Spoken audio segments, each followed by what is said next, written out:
no seu coração, ó Deus, possa ser ministrado, que os corações estejam abertos, ó Pai, receptivos à Tua palavra, e assim haja, ó Deus, cura, salvação, ó Deus, livramento, em nome de Jesus. Amém. Aleluia, louvado seja Deus, santo e maravilhoso é o nome do Senhor, aleluia, aleluia, Jesus. Eu saudo a todos com a paz do Senhor Jesus. Convido a igreja a abrir a palavra do Senhor no livro de Êxodo, no capítulo 17, versículo 8. Convido você também, assim que terminarmos a leitura da palavra, você manter a Bíblia aberta no seu colo aí. Amém? Êxodo, capítulo 17, segundo livro da Bíblia, Êxodo 17, versículo 8. Palavra do Senhor. A minha versão está revista e corrigida, então vou ler, mas alguns irmãos talvez vão ter algumas variantes aí. Então veio os amalequitas e pelejaram contra Israel em Refidim. E ordenou Moisés a Josué: escolhe homens e sai pela batalha contra Amaleque. Amanhã eu estarei no cimo do outeiro, e a vara de Deus estará na minha mão. E fez Josué como Moisés lhe dissera, e batalhou contra Amaleque. Moisés, porém, junto com Arão e Ur, subiram ao monte. E quando Moisés levantava a mão, Israel prevalecia. Quando, porém, ele abaixava a mão, prevaleciam os amalequitas. Ora, as mãos de Moisés estavam pesadas, por isso tomaram uma pedra e puseram por debaixo dele, e nele se assentou. Arão e Ur sustentavam-lhe as mãos, um de um lado e outro do outro, e assim lhe ficaram as mãos firmes até o pôr do sol. E Josué derrotou Amaleque e o seu povo ao fio da espada. Até aqui, irmãos, vamos orar ao Senhor nesse instante. Pai amado, nós oramos, Senhor, e que esta palavra, Senhor, ela possa ir de encontro a cada coração, e o Senhor visita o teu povo no ministrar da tua palavra, e que, conforme uma promessa de Deus, ela não vai voltar vazia nesta noite. Nós oramos em nome de Jesus. Pode sentar, irmãos. A trajetória de Moisés é uma trajetória muito conhecida, não só pelo meio evangélico, né, pelo povo de Deus, mas até no meio secular. Depois de Jesus, eu acho que talvez é a figura mais conhecida que se tem da Bíblia, é Moisés, né? Porque Moisés tinha uma relação com Deus muito diferenciada. Nós vamos ver alguns versículos que justamente é esta relação de Moisés com Deus que fez com que o povo que já estava caminhando no deserto, e que a história é conhecida dos irmãos, fosse atacado por um povo, sendo que não houve provocação nenhuma, mas porque já havia corrido fama em vários locais do que o Senhor tinha feito pelo povo de Israel, de como o Senhor abriu o Mar Vermelho e como o povo foi livre dos egípcios, e dentre outros sinais até aquele momento. Então os amalequitas, de posse dessa informação, eles foram de encontro, porque antes, querendo já interceptar, Amaleque não mandou todo o seu povo, obviamente, ele mandou já um grupo que fosse ali com o intuito já de interceptar o povo de Israel. E aí você percebe que o povo já estava, numa situação deserto, cansado, tinham chegado ali num local que não havia água, e depois, por um milagre de Deus, e Moisés fere a rocha ali, e a rocha jorra água, E o povo já estava, bom, agora tem água, agora nós vamos dar uma respirada. O nome do local, inclusive, chama Refidim. Inicialmente, esse nome tinha sido dado por causa de uma região muito ampla. A palavra, no sentido aramaico mais convencional, significava lugar largo ou largueza. Mas que depois, com o tempo, foi traduzida para o lugar de refrigério, lugar de refúgio. Então já havia ali um sentimento assim, poxa, agora nós conseguimos, vamos descansar um pouco. Aí de repente vem a notícia, os amalequitas estão chegando. E a reação de Moisés foi uma reação inteligente. E eu quero abrir um parênteses aqui para falar uma coisa para você.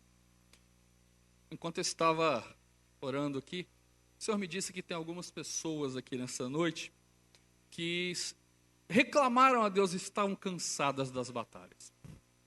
E eu vou dar uma palavra para você de Deus que diz o seguinte: se Deus está permitindo com que haja esta batalha na sua vida, é porque o adversário não está contente. Por quê?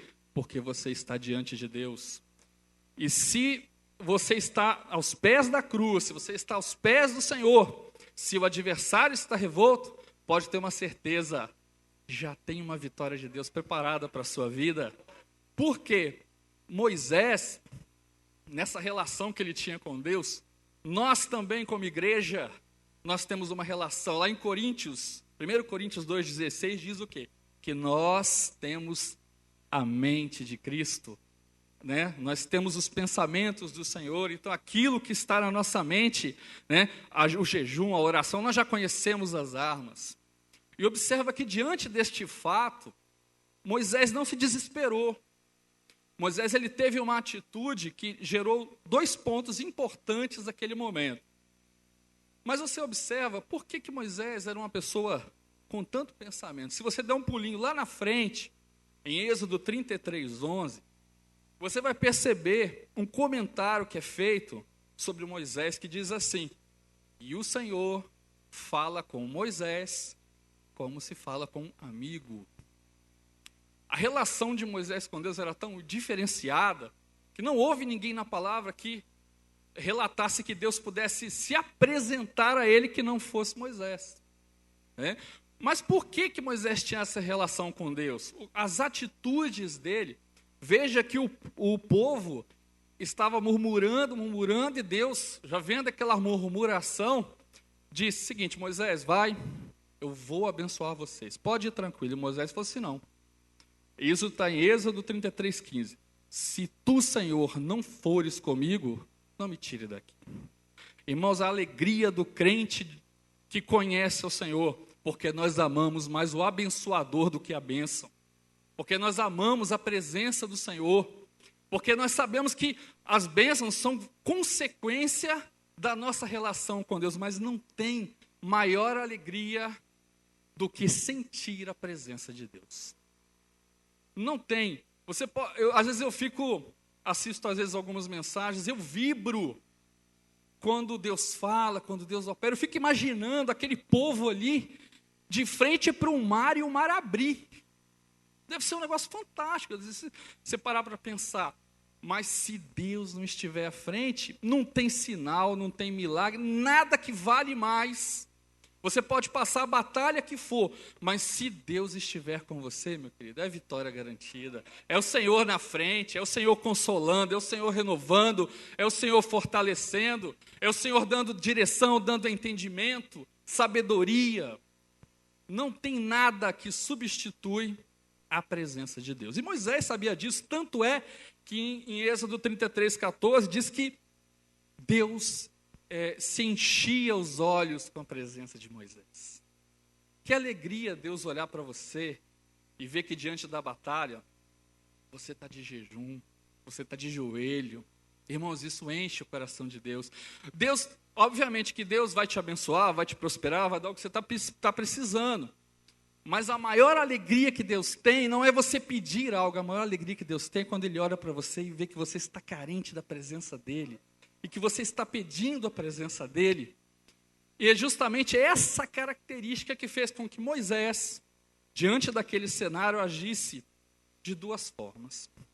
A primeira coisa que Moisés faz quando sabe que os amalequitas vêm, ele chama Josué e diz: Josué, separa os homens e vocês vão batalhar.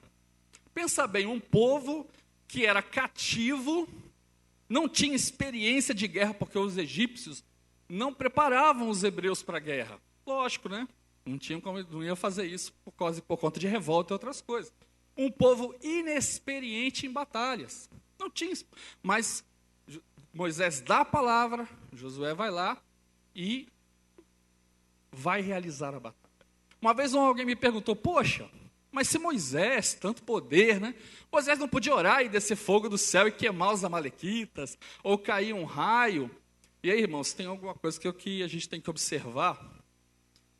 Que Deus, Ele é o Deus do impossível. Mas o possível você tem que fazer. Se você está orando ao Senhor: Senhor, eu quero um emprego. Senhor, eu quero passar no concurso. Amém. O que você precisa fazer para passar no concurso? Estudar. Uma vez um jovem procurou: eu queria uma oração, porque eu estou fazendo uma prova amanhã, muito bem. Você estudou? Não. Então você não vai passar. Não, mas eu quero que ore. Para quê? Para Deus te dar cola? Não vai dar. Sabe por quê? Porque Deus olha o seu esforço. Deus olha o que você está fazendo. Deus te deu a mente de Cristo para você usar, para você ser inteligente, para você saber a hora que você tem que agir, a hora que você tem que pensar, a hora que você tem que falar. E não passar para Deus a responsabilidade que Ele te deu arbítrio. Ele te deu condição de decisão. Os outros animais não têm, mas você, não. Deus fez o homem diferente, soprou sobre ele o fôlego da vida para quê? Para que tivesse decisão. E Moisés foi lá e falou: Josué, você vai batalhar.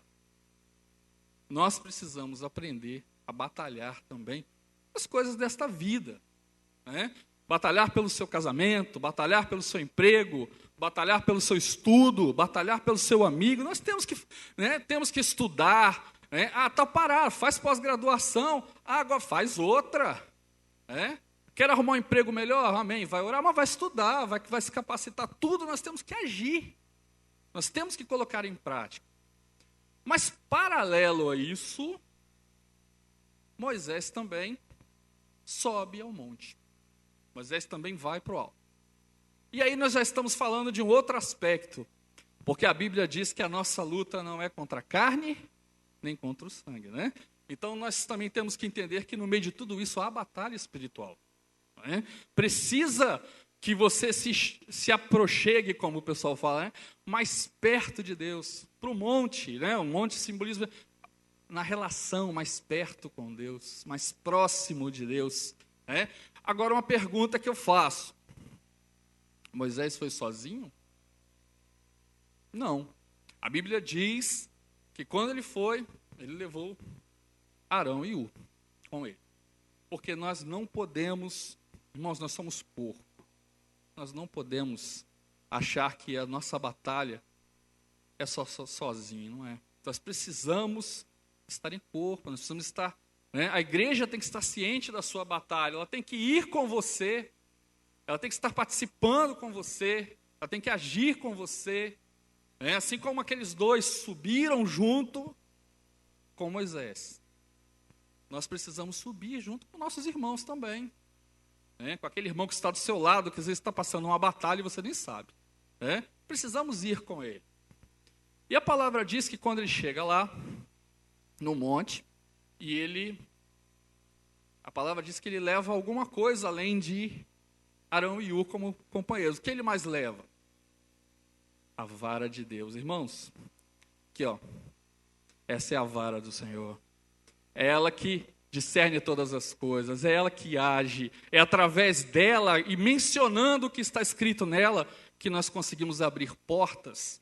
Jesus, quando disse para Pedro que as portas do inferno não iam prevalecer sobre a igreja, as portas do inferno não prevalecem porque aqui, ó, as chaves estão aqui, ó.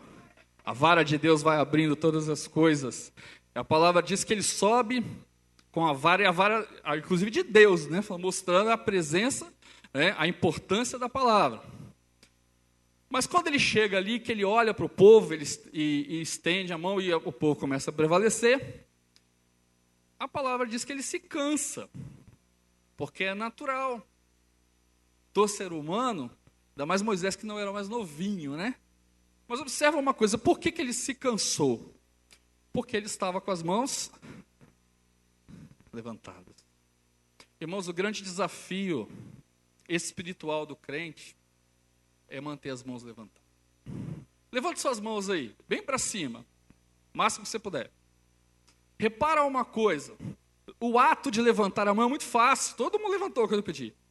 Agora mantenha aí uns 10, 15 minutos, que você vai ver o que vai acontecer. Alguns já até cansaram antes de eu falar. Porque existe uma força, pode baixar, existe uma força física que chama gravidade, que ela empurra. Alguns físicos dizem que empurra, outros dizem que puxa, né? Mas em direção ao centro da Terra. Então existe uma força física que empurra, e o seu tríceps, que é que mantém aqui essa parte de baixo, que vai manter aqui os braços em pé, vai começar a sentir este peso, e você vai querer abaixar as mãos. Irmãos, trazendo para o lado da batalha espiritual, as coisas que estão em volta deste mundo vão sempre colaborar para que você abaixe suas mãos. Porque nós estamos vivendo num mundo onde, como a própria Bíblia diz, já nos maligna. Então, nós estamos aqui de passagem, né? Então, o natural é que o cotidiano, o estresse, o dia a dia, vão querer com que você abaixe suas mãos. Vão querer que você pare de orar, que você pare de jejuar, pare de madrugar, que você pare de ler a palavra.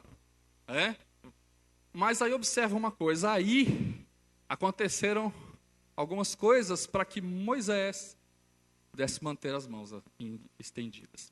Primeiro que ele se cansou, ele sentou na rocha. A nossa vitória é quando nós descansamos na rocha. Quem é a rocha? Jesus. Jesus disse, né? Entrega para mim meu jugo. Descansa em mim, né? Nós precisamos descansar no Senhor. E quando nós descansamos, a Bíblia diz que, de um lado, Arão segurou um braço e do outro lado, Ur segurou o outro.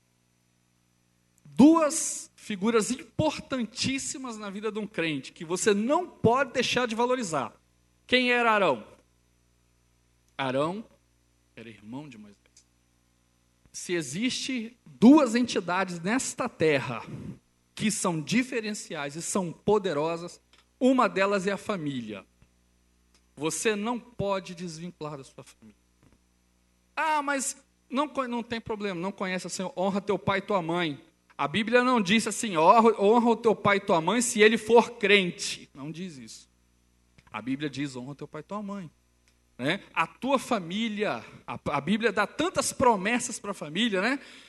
Será salvo tu e a tua casa, e tantos outros textos, porque a família ela é poderosa.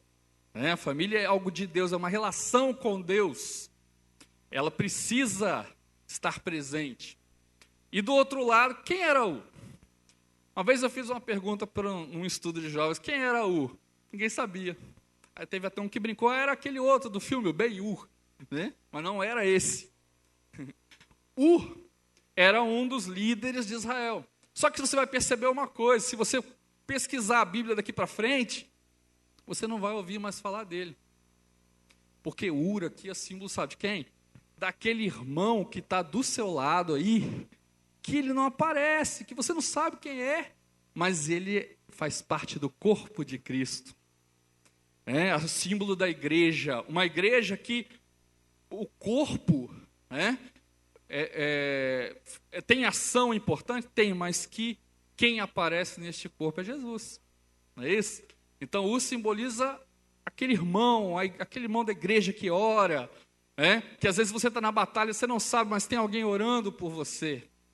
Quantas vezes Deus nos acordou de madrugada, vai orar para a pessoa. Eu não sabia nem o que ela estava passando. E acho que nem ela também sabia que eu estava orando. Quantas vezes eu tive uma experiência que eu estava orando ao Senhor há muito tempo. por uma porta de emprego, isso já tem alguns anos, né? Deve ter mais de 10. E eu estava numa oportunidade, daquelas oportunidades que não aparece todo dia, né? E eu estava orando ao Senhor, e essa oportunidade ia me dar alguns benefícios. Um deles é que eu ia trabalhar mais perto de casa. Eu não precisava viajar tanto, igual eu estava viajando, né? E eu comecei a orar ao Senhor sobre esse aspecto. Até que um dia, me toca o telefone e diz, olha, você tem uma entrevista de emprego marcada, dia tal, hora tal. O meu coração, né? Que bênção, que alegria, né? Acordei cedo, mais cedo que o normal, né? Abrindo parênteses, se você tem entrevista de emprego, usa a mente de Cristo, você está marcado, chega meia hora antes, para evitar atrasos, né? Aí eu fui lá, cheguei, acordei cedo, peguei meu carro. Quando eu atravessei a maravilhosa terceira ponte, tinha acabado de acontecer um acidente. E aí o trânsito parou. E eu estou olhando o relógio, está dando tempo. Aí, assim, misericórdia. Né? Tanta oração, tanta batalha. Eu me lembrei do texto aqui, inclusive. Tanta batalha. Né? Agora que o negócio folgou, agora que eu vou receber a bênção, vem outra malequita aqui. Né? E de repente, não sei o que aconteceu. Você imagina quando você está no trânsito e de repente todos os carros começam a sair da frente sem ter ambulância, sem ter nada? Foi o que começou a acontecer comigo naquela hora. Todo mundo começou a empurrar um para o canto, o povo quer saber, eu vou passar no meio, né? E fui. Passei, o trânsito se abriu do nada, e eu olhando no retrovisor, os carros depois se embolando tudo de novo. Mas eu falei, eu vou na fé, né? Vamos embora. Fiquei com medo da tela, de repente tem alguma ambulância, eu não estou vendo, algum carro, eu estou indo no... E consegui chegar com 10 minutos de antecedência indo do lugar.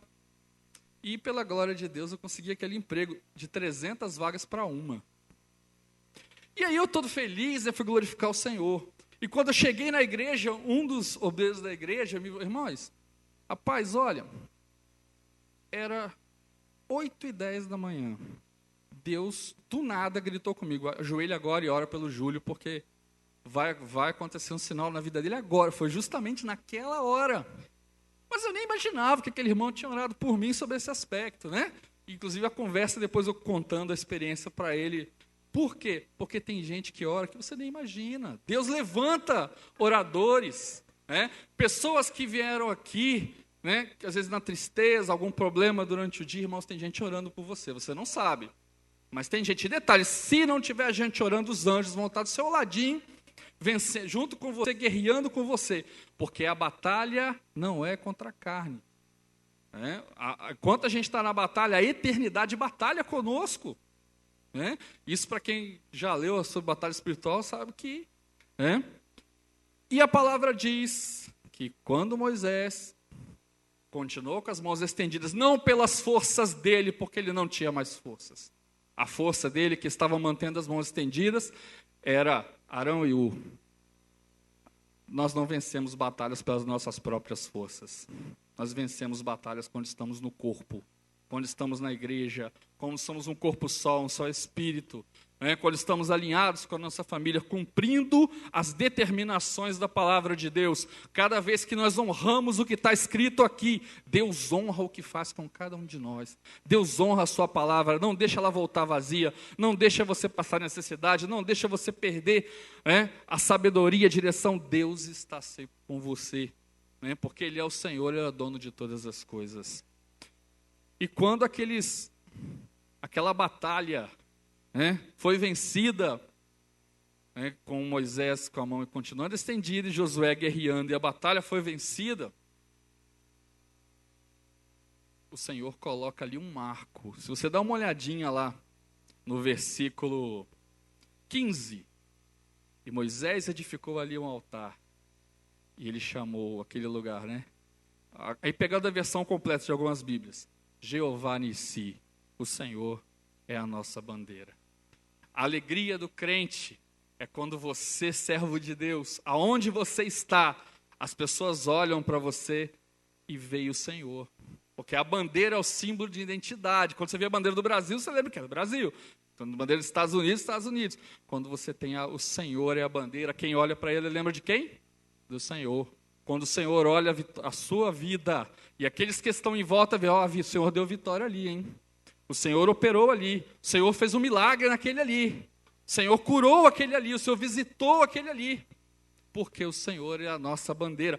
Veja que as nações que estavam em volta, e à medida que o povo ia andando, mais se espalhava, né, os rumores do que Deus estava fazendo sobre Israel. Irmãos, eu profetizo aqui para algumas pessoas, que aonde você entrar, muitas pessoas vão olhar para a sua vida e vão ver Jesus, e vão ver sinais, e vão ver o que Deus está fazendo por você, e elas vão aceitar ao Senhor Jesus pela sua vida, porque esse é o nosso chamado. O nosso chamado aqui na terra, embora, né, tenha uma série de coisas que fazemos, mas o nosso chamado, né, é o ide de Cristo, ide e anunciai o Evangelho. E o maior anúncio do Evangelho na vida do servo de Deus é quando ele some e Cristo aparece, né? Como Paulo diz, não mais vivo eu, mas Cristo vive em mim.